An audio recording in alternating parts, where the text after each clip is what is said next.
ஏய், எப்படி இருக்கீங்க? இப்ப நம்ம 5 சென்டர்கள் மெடிடேஷன் பத்தி பேசலாம். பூமி, நீர், தீ, காற்று, காளி என்ற 5 சக்திகள் உண்டு. பூமி இடுப்பு அருகே, நீர் வயிற்றின் மேல், தீ தொண்டையில், காற்று கண்கள் இடையில், காளி தலைமேல் இருக்கும். ஒவ்வொரு சக்தியும் உடலும் மனதும் சமநிலையில் இருக்க உதவும். படுக்கையில் கூட இந்த பயிற்சியை செய்யலாம். விரலைகளை இணைத்து, கண்களை மூடி பூமியை சிந்தியுடன் மூச்சை கவனியுங்கள். பிறகு நீர், தீ, காற்று, காளி சக்திகள் வரிசையாக அனுபவிக்கவும். இது உங்கள் மனநிலையை சமநிலைப்படுத்தும் உதவும். பூமி உங்களை நிலைநாட்டும். அது இடுப்பின் கீழே இருக்கும். நீர் உங்கள் வயிற்றில் மென்மையானது மற்றும் ஓடு போல் இருக்கும். தீ உங்கள் தொண்டையில் ஆற்றலை வெளிப்படுத்தும். காற்று கண்களுக்கு இடையில் உங்கள் சிந்தனை மற்றும் உரையாடலை வழிநடத்தும். காளி தலைமேல் உயிர் சக்தியின் சமநிலையை நிர்ணயிக்கும். இந்த சக்திகளின் சீரான சமநிலை உடல் மற்றும் மனத்திற்கு முக்கியம். அவைகளை புரிந்து கொண்டு நீங்கள் நல்ல ஆரோக்கியம் மற்றும் சமநிலையுடன் வாழலாம். இந்த பயிற்சியில உங்கள் உடலை நேர்த்தியாக வைத்து படுக்கும்போது அல்லது உட்காரும்போது செய்யலாம். கண்களை மெதுவாக மூடி தடையை விட்டு வளைந்து நடக்காமல் நேர்த்தியாக நிமிடம் நிலைத்திருக்குங்கள். நான் பூமியை ஆரம்பிக்கும் விரும்புகிறேன். விரலைகளை இணைத்து மூளையில் பூமியின் நிலைத்திருப்பை நினைவில் கொள்ளுங்கள். அது ஒரு கல், மலை அல்லது தோட்டத்தரை போல கருதுங்கள். முழு மனதையும் அந்த நிலையிலே வைத்து மூச்சு வீச்சில் கவனம் செலுத்துங்கள். அந்த அமைதியான சக்தி உங்கள் உடலில் பரவுவதை உணர்ந்து அன்றாட வாழ்க்கையில் கொண்டு வாருங்கள். நீங்களும் கண்களை மெதுவாய் மூடி உங்கள் பிங்கி விரலையும் நடுவன் விரலையும் இணைத்து இடுப்பின் அருகே பூமியின் நிலைத்தன்மையை நினைத்துக் கொள்ளுங்கள். விரல் இணைக்கும் முறையோடு உங்கள் விரல் நீளம் முக்கியமல்ல, நீங்கள் எவ்வாறு சுலபமாக உணர்கிறீர்கள் என்பது போதும். 3 கண் பகுதியை அண்மித்து ஒரு கல், மலை அல்லது தரையை நினைத்து நிலைத்திருப்பை உணருங்கள். மெதுவாக மூச்சை இழுத்து விடுங்கள். இங்கு வந்திருக்கும் நிலைத்தன்மை உளவியலில் உங்கள் பிராணத்தில் அனைத்தும் இணைந்து பொறுத்து கொண்டு அமைதியான உணர்வை தரும். 5 மூச்சுகளை இந்த நிலையில் மேற்கொள்ளுங்கள். பிறகு உங்கள் திறனை பொறுத்து மெதுவாக 5 மூச்சுகளுக்கு மேல் அதிகரிக்கவும்லாம். பிறகு கவனத்தை மெதுவாக மார்பின் நடுக்குச் சுமை மற்றும் வயிற்றின் மேலுள்ள நீர் மையத்துக்கு கொண்டு செல்லுங்கள். அங்கு நீர் மென்மை, அமைதி, ஓரமாக ஓடுவது போன்றது என்பது போல் உங்கள் உள்ளதை நிம்மதியாக உணருங்கள். எந்த குழப்பமும் இல்லாமல் ஓர் அமைதியான ஓட்டம் போல. தண்ணீரை கவனித்து அதன் மென்மை மற்றும் அமைதியான ஓடுவதை உணர மெதுவாக அதன் உள்ளே மூழ்குங்கள். அது கொந்தளிக்காமல் சீரான அமைதி தரும். நீர் எப்போதும் நிம்மதியுடன் இருப்பது உணருங்கள். பின் நாங்கள் தாங்கத்தை மேல் எடுக்கிறோம். கல்லூரியில் நீர், தீ, சூரியன் போல கற்பனை செய்யுங்கள். அது மென்மையாகவும் சற்று சூடாகவும் இருக்க வேண்டும். காட்டுக்கு விட கொஞ்சம் வெப்பம், ஆனால் கடுமையா அல்ல. அதான் நான் மனதில் வரையிட்டு அவ்வளவுதான் எனக்கு எனர்ஜி உடலில் பரவுது. அப்படி ஆங்குங்க. நடுத்தர விரலை ஒன்று சேர்க்கலாம். நீர் விரல் என்பது நாணய விரலை சேர்க்க வேண்டும். பூமி, நீர், தீ மற்றும் காற்று. உங்கள் கவனம் இங்கே இருக்கும். ஆன காற்று எனக்கு ஒரு மிக மென்மையான காற்று போல கற்பனை பண்ணுங்க. ஒவ்வொன்றும் ஒரு சிறிய காற்று மாதிரி ஓடி இருக்கும். அது பின்னர் முதலா விரல். அது உங்கள் மேல் தலையை சுற்றி உள்ள ஆவி. உங்கள் உயிர் இதோ இங்கே உண்டா ஆன ஆவி, ஆன சோகுனா என அழைக்கலாம். அது உங்கள் தொடர்புக்கு உதவுகிறது. இதெல்லாம் பண்ணுங்கும்போது அது உங்கள் உடலை சேர்ந்த பல்வேறு சக்தி நிலைகளை உங்களுடைய ஆன்மாவோடு இணைக்கிறது. அப்படியே தெய்வீகத்துடன் சங்கமமாக வலுப்படுத்துகிறது. இதுதான் அடிப்படை நடைமுறை. இதை செய்யும்போது தயங்க வேண்டாம். சுவாசத்தை 6 முறையும் மேலோ கீழோ சுழற்சி செய்து அந்த காட்சிகள் மனதில் நன்றாக தெளிவாக இருக்க வேண்டும். நான் மரம் நினைக்கிறேன் என்று சொல்லாதீர்கள். மனதின் கண்களில் நேரடியாக பார்த்து உணர வேண்டும். ஒவ்வொரு ஆற்றலும் ஒரு தொடர்ச்சியான ஓசை மாதிரி இருக்கிறது.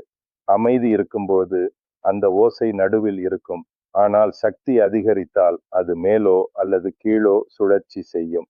இந்த சுழற்சி எப்போதும் நடுவுக்கு திரும்ப வேண்டும். கண்களில் காட்சிகள் தெளிவாக இருக்கவும், மனதில் அந்த அனுபவம் பின்னடைவு இல்லாமல் தொடர வேண்டும். பெரும்பாலும் இது உங்கள் உடலில் ஆற்றல் மையங்களின் செல்லும் வழியை வெளிப்படுத்தும். இதனால் உங்கள் உள்ளுணர்வு பெருகும்.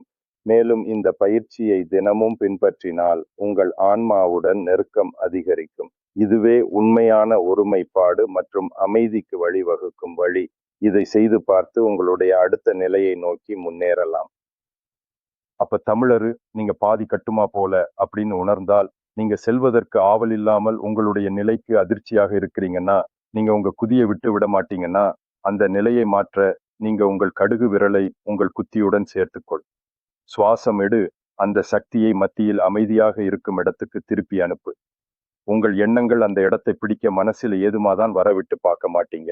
அப்படி சிந்தனைகளை காப்பாற்ற விடாதீங்க. மேலும் உங்களுடைய வேர்களை மையம் கடந்து செல்லக்கூடிய நிலையில் வைக்கவும்.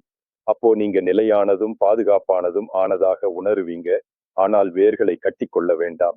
இன்னொரு வழி, நீர் ஆற்றலைப் போல அவர் மடங்கி அசைவுள்ளது.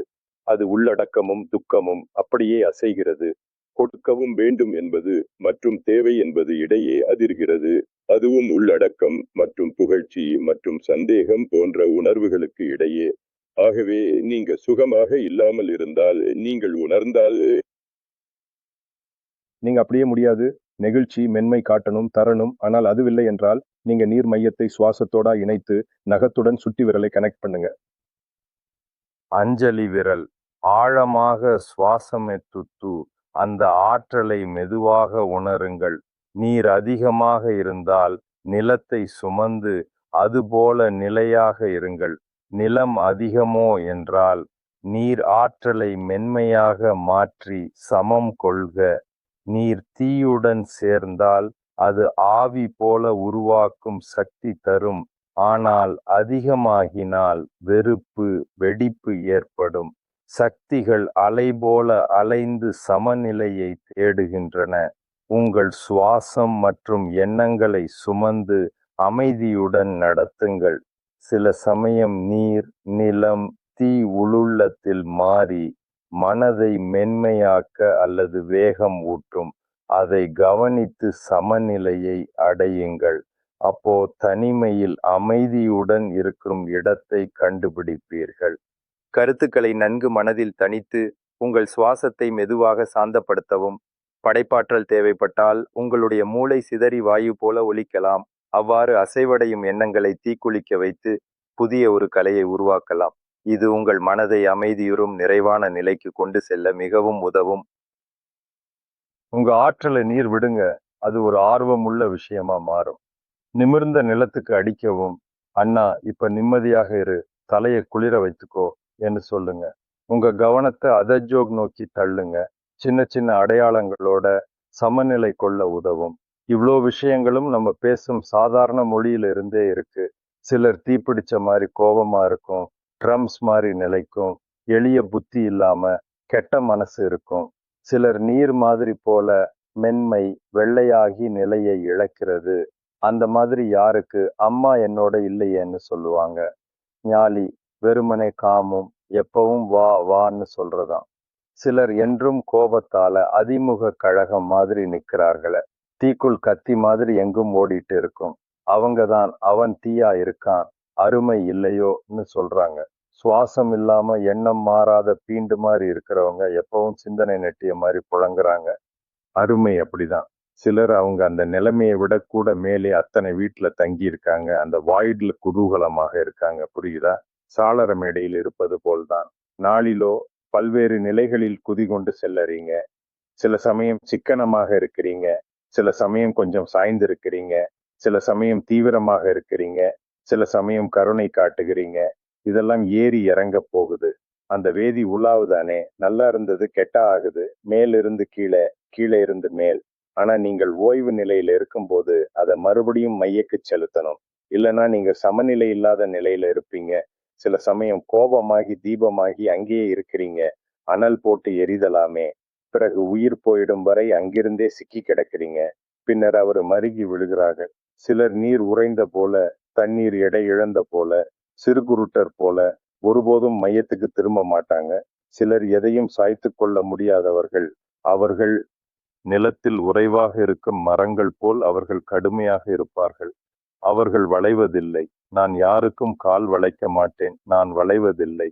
முக்கியத்துவம் இது. உன்னை மத்தியிலே கொண்டு வருவது பயனுள்ளதாக இருக்கும். குறிப்பாக நீயும் ஏதோ ஒன்றில் சிக்கிக் கொண்டிருக்கும் போது அதை விட முடியாத நிலைமை இருக்கும்.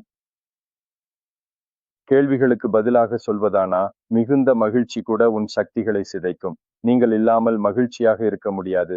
ஆனாலும் ஆனந்தம் என்பது வெறுமனே உன் உள்ளத்திலிருந்து வரும் உணர்வுதான். அதுல சக்தி குறைவாய் செல்கிறது. ஆனந்தம் வரும்போது நீ அதை நினைத்து கொள்ளலாம். ஆனந்தம் எப்போதும் நிலைத்து இருக்க முடியாது. சக்தி குறைந்து போகும். அது முடிந்து பின் நீ வருந்துகிறாய்.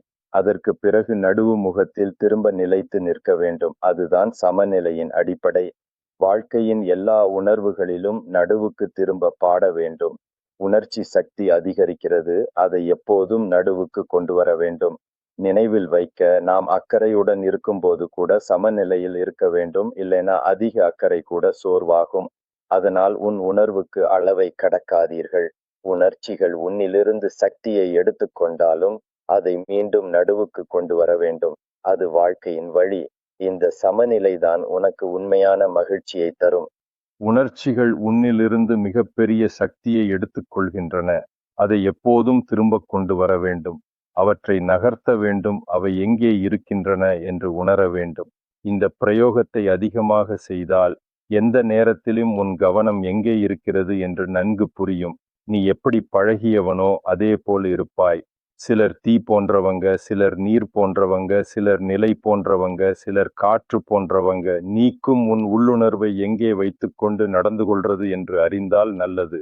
நீ கருணையுள்ள ஆளாக இருக்க விரும்பினால் நீர் காரியங்களை மேம்படுத்த வேண்டும், அதனை நிரப்ப வேண்டும். இவையெல்லாம் வரி போய் செல்லும். அப்படின்னா நீங்க யாரோ ஒருவர் ஆசைப்பட்டு கொடுப்பீங்கன்னு நினைச்சுக்கோங்க. அந்த ஆசை எடுக்கிறீங்கன்னு இல்லை. அந்த ஆசையை கொடுக்குறீங்க ஒருவனுக்கு. சாதாரணமாக ஆசை கொடுக்கும்போது கொஞ்ச நேரம் ஆசை கொடுத்து அப்ப நிறுத்துவீங்க. அப்படியே ஒரு பண்பான எரிஞ்சல் பரிமாறுதல் நடக்கும், நீர்ல இருக்கிற மாதிரி. நீங்க ஆசை கொடுக்கும்போது உங்கள் எனர்ஜி சென்டர்ஸ் ஒன்று சேர்கிறது. நீங்களும் அப்புறம் எனர்ஜி கொடுக்குறீங்க. ஒரு நேரம் வரும்போது இசை செஞ்சேன்னு சொல்லி ரிலீஸ் பண்ணி விடுவீங்க. ஆனா ஒருவன் ரிலீஸ் பண்ணணும்னு ஆயோடாது. நீங்க விடுற பார்வை மேல் தான் இருக்கும்போது மேலும் வேண்டும்னு தெரியுது. அப்போ நீங்க அப்படியே விலகணும். ஏன்னா நீங்க கொடுக்க போற எனர்ஜி அத்தனை மட்டுமே. பிறகு அப்படியே இருக்கிற வேலையெல்லாம் சற்று துன்பமாக ஆங்கிட்டோம். இந்த எனர்ஜி சென்டர்ஸ் ஒருங்கிணைக்கப்படும் போது நீங்க ஒருவனடங்க பேசிட்டு நடக்கும்போது எனர்ஜி ஃபீல்டை சறுக்கின்னு போகக்கூடாது. எனவே எனர்ஜிக்கு இடைவெளி தேவை. அது கம்ப்ரஸ் ஆகிறதையும் நீங்க உணரலாம். ஒருவரை கொஞ்சம் அருகில் நிற்கும் போது எனர்ஜி சென்டர்ஸ் மேலிருந்து கீழ் வரக்கூடியதால ஷோல்டருக்கு ஷோல்டர் இருக்க அதிக நேரம் நீங்க இருக்க முடியும். ஆனா முகத்திற்கு முகம் இருக்க முடியாது. யாரோ ஒருவருடன் முகப்பு கொடுத்து நிற்கும் முன்தான் அந்த அழுத்தத்தை உணரத் தொடங்குவீர்கள்.